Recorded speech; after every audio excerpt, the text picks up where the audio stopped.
Армысыздар менің құрметті көрермендерім, Сәуленің әңгімелері атты жаңадан ашылған қазақ каналын қолдаңыздар.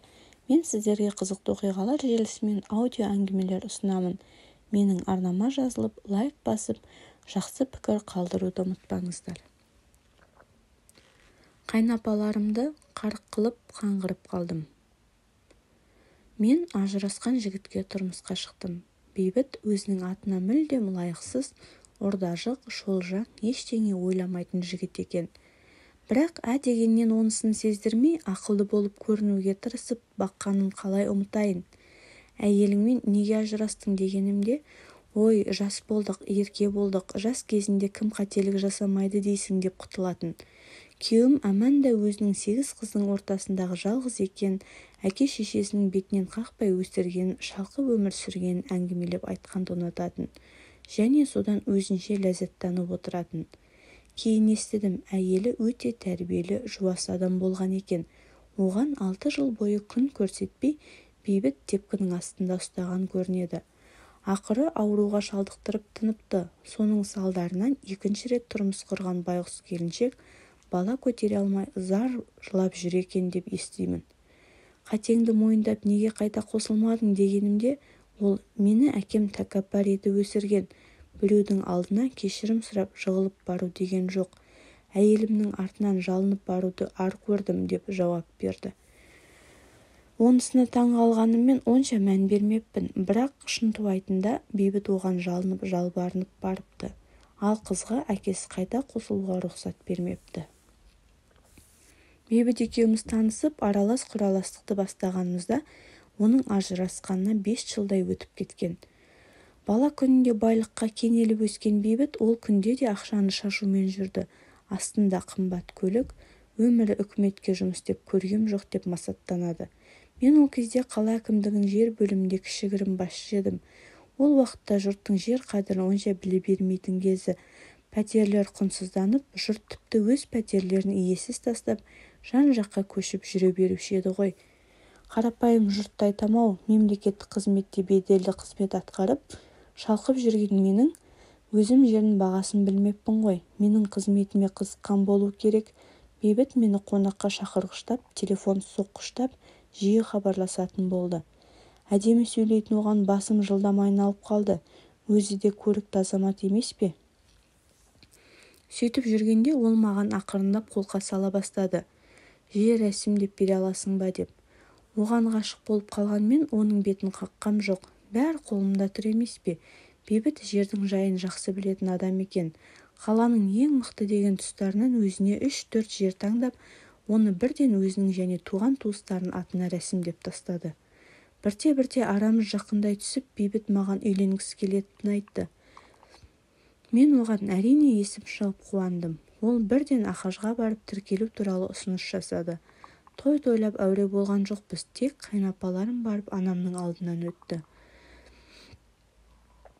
Көп ұзамай Бейбіттің әпкесі коттедж алатын болды да, Бейбіт оның 3 бөлмелі пәтерін өзі сатып алатын болды. Ондай-мұндай табыс тапқанмен Бейбіттің пәтерді басыбайлы сатып алатын қаржысы жоқ еді. Жерді сатқанмен арзанға кетіп қалды. Сондықтан ипотекалық несие рәсімдеу керек.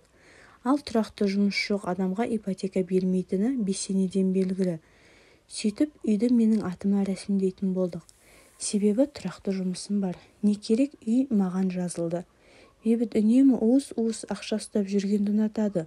Оған оны қайдан табады десеңіз, ол кезде тоқтап жатқан сақалды құрылыс немесе иесіз жатқан ғимарат толып жатыр. Бейбіт кран жалдап апарып соларды бұзып, материалдарын Астанаға немесе басқа қалаларға апарып сатып пұл қылатын.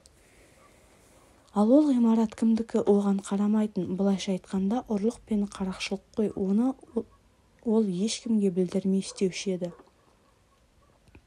Үй алдық деген атымыз болмаса, үйдің барлық төлемдері менің мойнымда болды. Пәтер ақыны мен төлеймін, несиені мен төлей саламын. Өйткені менің атымда ғой, өсіп кетсе өзіме кесір ғой. Пәлесінен аулақ деймін. 2 жылдық жұбайлық өмірімізде Бейбіттің өмірі қыдырумен, той-думанмен өтіпті, қарап отырсам. Жылдар жылжып өткен соң ойлап қарасам, сол кезде қандай ақымақ болғанмын. 8 қайнапамның бәрі де ауқатты тұрады. Әсіресе базарда ет сататын үлкен қайнапкемнің тұрмысы өте жақсы, әрі ол бәрін өзі басқарады. Күйеуім соның сөзін тыңдайды көбінесе. Ол қайнапкем мені адам санамайтын. Үйге телефон соқса, амандаса сала, бейбітке берші телефонды дейтін. Мені бір жаңа жылмен немесе туған күніңмен құттықтап көрген емес. Тек өзі қонақ шақырғанда, омыртқа немесе аузашар бергенде мені көмекке шақырып алып, шаруасына құлша жұмсайтын. Өмір өте берді, бейбіт екеуміз балалы болдық. Баламен басым қатып жүріп, байқамаған екем. Сол кезде бейбіт бір жас қызбен жүріс жүріп, уақытының бәрін сонымен өткізіп жүрсе керек. Баланы бір жасқа жеткізіп алғаннан кейін жұмысыма шықтым. Ол кезде бейбіт менің арқамда 100 шақты туысына жер алып үлгерген. Оған басым айналып жүріп, өзімнің шешеме немесе басқа да туыстарыма жер алып тастауды ойламаппын. Мен жұмысқа шыққаннан кейін бейбіт тағы да жер алуға ынта-шынтысымен кірісіп кетті. Осылайша қалған туыс құда жекжат жиен жұрағаттарының ішінде жер алмаған адамы қалмады. Бұл уақытта ол шіркеудің жанынан коттедждің 4 қабырғасын тұрғызып қойған, өзімізге деп. Мен соған мәзбін. Күйеуімнің тапқан таянғанын бір қызға шашып қыдырып жүргені қаперіме кіріп шығар емес. Күйеуімнің сау күнінен мас болып жүруі, үйде отырғаннан отырмағаны көбейе бастады. Бізде ешқашан бірге паркке серуендеу, көл жағасында демалу деген болған емес. Ішіп жегенімізге мәзбіз. Бара-бара күйеуім бала жыласа мені басқа бөлмеге барып уатшы деп зекіп, боғау сөз айтатын өнер шығара бастады. Үндемей құтылам деуім бекер екен. Біраз уақыттан соң төмпештеп ұруды бастадым. Күнім азан-қазан, айғай-шумен өтетін болды. Үйдегі жағдай мұндай болып тұрғанда жұмысымда да қиындықтар туып, жау жағадан бөл етектен алды. Менімен жұмыс істейтін бір келіншек күйеуімнің туған туыстарын жақсы танитын адам еді. Сол кісі басшыларға мен туралы арыз түсіріп, менің күйеуімнің туыстарына әперген жерлерін туралы мәліметті тізімдеп тұрып беріпті. Жұмыста кекілжің болып, менің мәселемді майшаммен қарап, жұмыстан шығарып жіберді. Күйеуімде де дағдарыс болып, бұзатын құрылыстары таусылған ба, әйтеуір ақшасы азайып қалды ма бұл уақытта. Қолға ақша түссе, несиемізді жабамыз. Жұмыстан шығып қалған соң қадірім тіпті кеміді. Қит етсе кінә тағып, күйеуім таяқтың астына алады. Бәріне мен кінәлімін, сөйтеді де көлігіне мініп тайып тұрады. Бірнеше күннен соң қайтып келеді. Ақшасы біткенде туыстарының атына алып қойған жерлерді сатып, қаражаты таусылғанша тойып ішіп қыдырып алады, содан соң қайта жер сатады. Кейін арамыз ушығып таяқтан көз аштырмайтын болып кеткен соң анам мені үйіне алып кетті. Күйеуімнің менің кеткенімді керек те қылған жоқ. Өйткені менен енді оған пайда жоқ қой, және жүріп жүрген адамы бар. Біз ажырасқан соң 1-2 жылда жер бағасы шарықтап, жұрттың бәрі жер алуға қызу кірісті. Мен жер ала алмаймын, өйткені бір рет алып сатып жібердік қой, қайта алуға құқығым жоқ. Ал қайнапаларымның бірі жерін сатып дүкен ашып алды, екіншісі қымбат көлік мінді. Балам екеуміз жолда кетіп бара жатсақ, бұрылып қарамайды да, шаң қаптырып өте шығады.